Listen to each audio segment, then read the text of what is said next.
কার মতো জিন্দিগি সাজলা?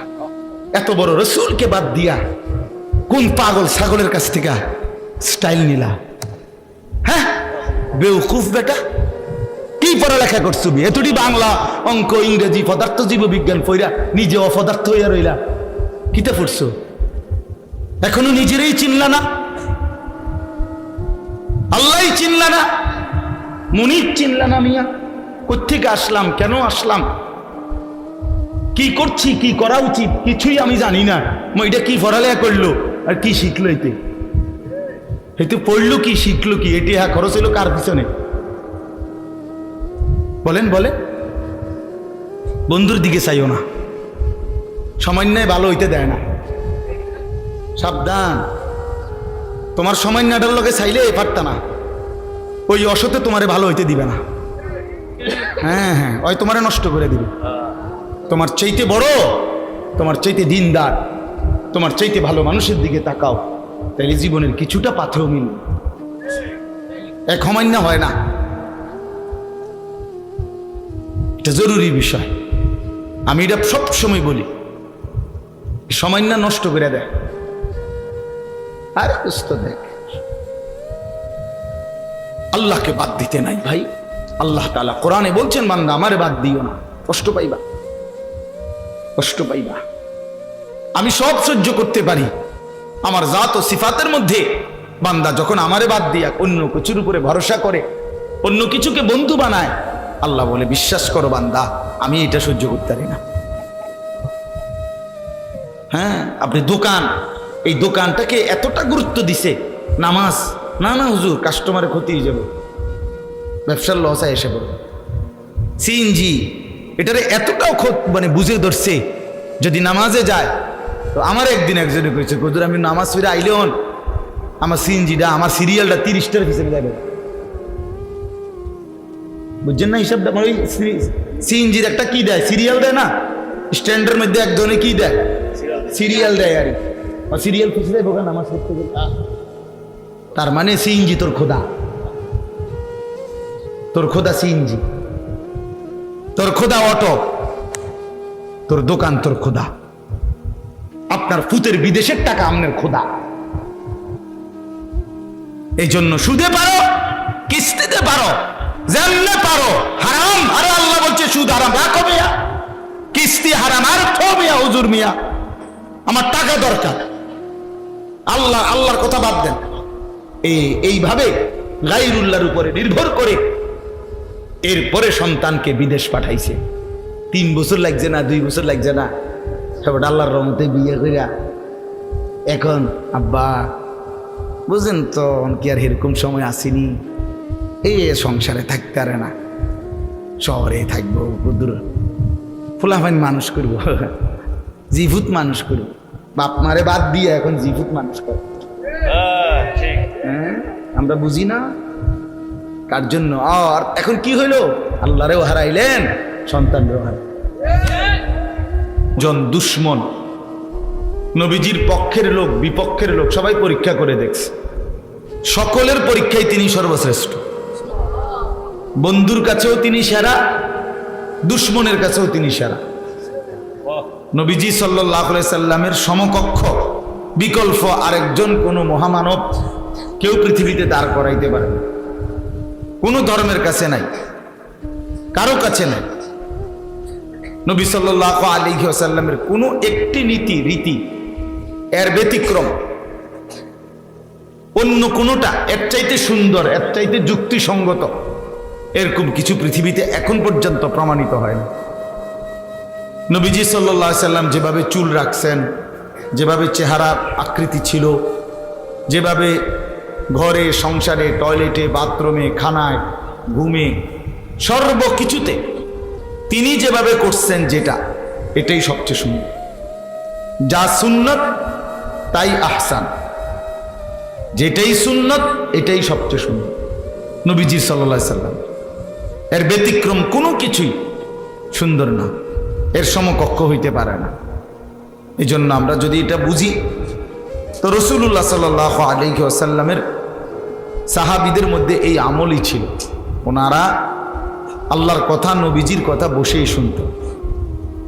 বসেই শুনতেন। কোরআনুল কারীমের মধ্যে আছে মুসা আলাইহিস সালামকে আল্লাহ তাআলা তুর পাহাড়ে কথা বলার জন্য যখন তুর পাহাড়ের মধ্যে মুসা আলাইহিস সালাম আসছেন, তো প্রথম কথা বলার সময় আল্লাহ বলছেন ফাখলা'না আলাইক, সরাসরি কোরআনের আয়াত। আল্লাহ তাআলা বলছেন হে মুসা তোমার পায়ের জুতা খোলো। এরপরে বলছেন ওয়া আনাখতারতুকা ফাসতামি' লিমা ইউহা, আমি তোমাকে নির্বাচিত করেছি, এখন তুমি আমার কথা মনোযোগ দিয়ে শোনো। তাহলে বোঝা গেল আগে জুতা খোলো, এরপরে বলছে এখন আমি আল্লাহর কথা মনোযোগ দিয়ে শোনো, সরাসরি কোরআন। হযরত জিবরাইল আলাইহিস সালাম নবীজি সাল্লাল্লাহু আলাইহি সাল্লামের কাছে মানুষের আকৃতিতে আসছেন, আয়েশা নবীজির সামনে বসছেন আদবের সাথে। এরপরে বিভিন্ন দ্বীনি বিষয় জিজ্ঞেস করছেন। মাল ঈমান, ঈমান কি? মাল ইসলাম, ইসলাম কি? মাল ইহসান, ইহসান কি? এই যে মাওলানা মুফতি বেলায়েতুল্লাহ ভাই এতক্ষণ ইহসানের উপরে অনেক কথা বললেন, তো এগুলো জিজ্ঞেস করছেন, নবীজি উত্তর দিছেন।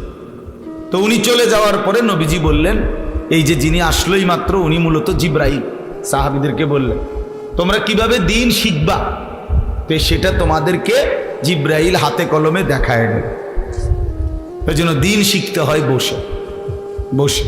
এই ছেলেগুলো কোনোভাবেই বাংলা কথাটা বুঝলো না, এরা এখনো দাঁড়ায় আছে। মানে এটা তো কোনো আখলাক হইতে পারে না ভাই। চলে গেলে ভালো, চলে গেলে কোনো সমস্যা নেই, সবাই বা আল্লাহর কথা শুনতে হবে, এটা কোনো জরুরি বিষয় না। কথা বুঝছেন না? একটাই এখানে যত মানুষ সবাইকে আর এখানে বসছি, তো এটা তো সবাই শুনতে হবে জরুরি না। দুই চারজন না শুনলে তেমন কিছু যায় আসে না, কিন্তু উচিত তো আদবের সাথে শুন, আদবের সাথে শুন, বাস্তবতা এটা। আমরা যদি আখলাক দেখাই আল্লাহ বরকত দিবে, আখলাক দেখাই, এটা জরুরি বিষয়, এটা গল্প না কাহিনী না। এই জন্য আমরা মেহেরবানি করে ওই ছেলে এই বাচ্চা এটা কি জল থেকে একটা মোবাইল নিয়ে ঘুরতেছে, জি বাস। তো এই কারণে আমি এটা সবসময় চেষ্টা করি, দেখেন মানুষের জিন্দেগি পরিবর্তনের জন্য আল্লাহর কথা, এই মাহফিল, এই প্যান্ডেল, এই আয়োজন।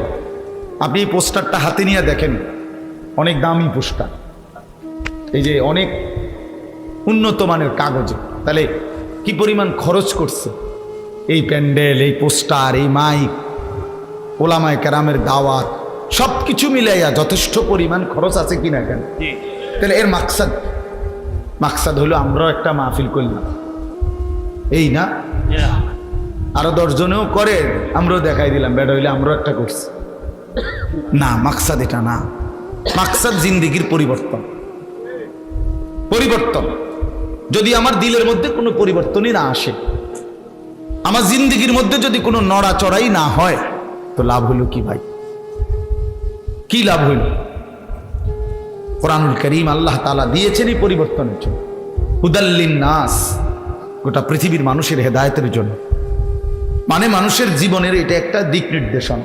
আন্না হাদা সিরাতি মুস্তাকিমান, আল্লাহ বলছেন আন্না হাদা, নিশ্চয়ই এই কোরআনই হচ্ছে আমার সিরাতে মুস্তাকিম। ফাত্তাবিউহু, তোমরা সকলেই এই কোরআনকেই অনুসরণ করো। ওয়ালা তাত্তাবিউস সুবুল, আল্লাহ বলেন শোনো বান্দা, কোরআনকে বাদ দিয়ে অন্য কোন রাস্তায় যেও না। ফাতাফাররাকা বিকুম আন সাবিলিহি, তাহলে তোমরা আমি আল্লাহর রাস্তা, জান্নাতের রাস্তা, কল্যাণের রাস্তা থেকে বিচ্ছিন্ন হয়ে যাবে। যালিকুম ওয়াসাকুম বিহি, আল্লাহ বলেন আমি কিন্তু এটা ওসিয়ত করলাম। আল্লাহ বলতেছেন যে বান্দা আমি কিন্তু এটা তোমাকে ওসিয়ত করলাম। ওসিয়ত কি বুঝেন? মানুষ মৃত্যুর পূর্বে শেষ অবস্থায় যে কথাগুলো বলে এগুলোরে কি কয়? মানে সাধারণ কথার চাইতে ওই সময়ের কথার গুরুত্ব বেশি হয় কিনা? আল্লাহ বলছেন আমি এগুলো ওসিয়ত করলাম, ওসিয়ত। এজন্য ভাই আল্লাহ তাআলা বলছে এই কোরআন তোমার সরল সঠিক রাস্তার জন্য, একটা হেদায়েতের কিতাব। জীবনের যদি একটা দিক নির্দেশনা কারো মিলে যায়, তার জিন্দিগিটা সুন্দর হয়। যেমন আমরা সহজে বুঝাই, এখনকার সময়ে কেউ যদি কোনো জায়গায় যাইতে হয় তো বলে যে মোবাইলের মধ্যে লোকেশন দেন, লোকেশন দিলে তাইলে এটা সামনে রাখলে এবার অটোমেটিক এটাই ডান বাম বলে দেয়, একদম নির্ধারিত জায়গায় গন্তব্যে পৌঁছে দেয়। তাইলে একটা লোকেশন যদি পেয়ে যায় কেউ, তাহলে গন্তব্যে পৌঁছতে সহজ হয়। একজন রাহাবার যদি আমরা মাহফিলে যাই তো বিভিন্ন জায়গায় বলে দেই যে ভাই অমুক জায়গায় বড় রাস্তার মুখে একজন লোক রাখেন, একটা মোটরসাইকেল দিয়ে রাখেন, নয়তো আমার গাড়িতে একজন দিয়ে দিয়েন। তাইলে উনি বসলো, এবার উনি ডান বাম বলল, এবার গাড়ি চালাইয়া গন্তব্যে পৌঁছতে সহজ কিনা? সহজ। এই জন্য কেউ যদি পথ প্রদর্শক পায়, লোকেশন পায়, দিক নির্দেশনা পায়, তার জিন্দিগি চলতে সহজ সহজ। এমনি যে চলে যায় আমার বুদ্ধিতে যেটা ধরে, আমার মাথার যখন যেটা ভাল লাগে, বিশ্বাস করেন ওই মানুষের জিন্দিগি সুন্দর। যুবক ভাই তোমাদেরকেও বলি, যে মানুষ নিজের ইচ্ছা মতো চলে, আল্লাহর কসম তার জীবনের কোনো নিয়ন্ত্রণ পায় না। কোনো দিনও সে সুন্দর কোনো জীবনের একটা সৌন্দর্য টার্গেট পূরণ করতে পারে। মনের ইচ্ছা মতো যে চলে, আমার মনে যা চায়, না না এটা কোনো জীবন না। যার সামনে একজন পথ প্রদর্শক আছে, যার সামনে একটা দিক নির্দেশক গ্রন্থ আছে, একজন রাহবার আছে, তার জিন্দিগি নিরাপদ, তার জীবন নিরাপদ। এজন্য কোরআনুল কারীমে আল্লাহ তাআলা আমাদেরকে দোয়া শিখাইছেন বারবার, ইহদিনাস সিরাতাল মুস্তাকিম সিরাতাল্লাযীনা আনআমতা আলাইহিম। অর্থ হলো, আল্লাহ আমি আপনার কাছে সিরাতে মুস্তাকিম, সরল সঠিক রাস্তার হেদায়েত চাই। আল্লাহ আমারে দেন সরল সঠিক রাস্তা বাতলে দেন। এখন আল্লাহ পাকের কাছে আল্লাহ আমরা আবার এটাও বলে দিলাম, আল্লাহই শিখাইছে। এখন আমি আল্লাহর কাছে সরল সঠিক রাস্তা চাই, মানে কি? মানে এখান থেকে জান্নাত, আমার এই লোকেশনটা বলে দেন। বুঝেন না কথা? আমি আল্লাহ জান্নাতে যেতে চাই। এখন এই যে আমার বাড়ি এখানে দাফুন্না, এখান থেকে জান্নাত আমার এই লোকেশনটা দিয়ে দেন, এইটা আমি চাইলাম আল্লাহর কাছে। এবার আপনি যদি আমার এটা দিয়ে দেন, তাহলে আমার জন্য এটা দেখে দেখে মেনে মেনে আমার জান্নাত পর্যন্ত পৌঁছা সহজ। সহজ কিনা বলে? সহজ এটা। এই তখন আল্লাহ তাআলা বান্দাকে দুইটা জিনিস দিছে। একটা হলো এই যে কিতাব কোরআনুল কারীম দান করছেন, আরেকটা হলো রাসূলুল্লাহ সাল্লাল্লাহু আলাইহি ওয়াসাল্লামকে দান করছেন। একজন রাহবারও দিলাম, কিতাবও দিলাম। কিতাবুল্লাহ রিজালুল্লাহ। আল্লাহ বললেন, বান্দা সিরাতে মুস্তাকিম চাচ্ছ, জান্নাতের রাস্তা চাচ্ছ, কিতাবের মধ্যেও দিয়ে দিছি, বুঝাইয়া দেওয়ার মতো রাসূলও দিয়ে দিছি। এবার আর ভুল হওয়ার কোনো সুযোগ নেই, রাস্তা হারাবার কোনো যুক্তি নাই। বিশ্বাস করেন, আমি সবসময় এটা বলি, আল্লাহ যার রব, মুহাম্মদ সাল্লাল্লাহু আলাইহি সাল্লাম যার রাসূল, কোরআন যার কিতাব, ইসলাম যার ধর্ম, এই চারটি সর্বশ্রেষ্ঠ দৌলত নিয়ামত যার আছে, সে নষ্ট হবে কেন? সে চরিত্রহীন হবে কেন? সে বরবাদ হবে কেন? কিসের অভাবে মিয়া তুমি হারিয়া গেলা? কিসের অভাব? এই চারটাই তো সর্বশ্রেষ্ঠ। আল্লাহই সর্বশ্রেষ্ঠ, মুহাম্মদ সাল্লাল্লাহু আলাইহি সাল্লাম সর্বশ্রেষ্ঠ, কিতাব কোরআন সর্বশ্রেষ্ঠ, ইসলাম সর্বশ্রেষ্ঠ। তাহলে চারটি সর্বশ্রেষ্ঠ নিয়ামত আমার কাছে আছে,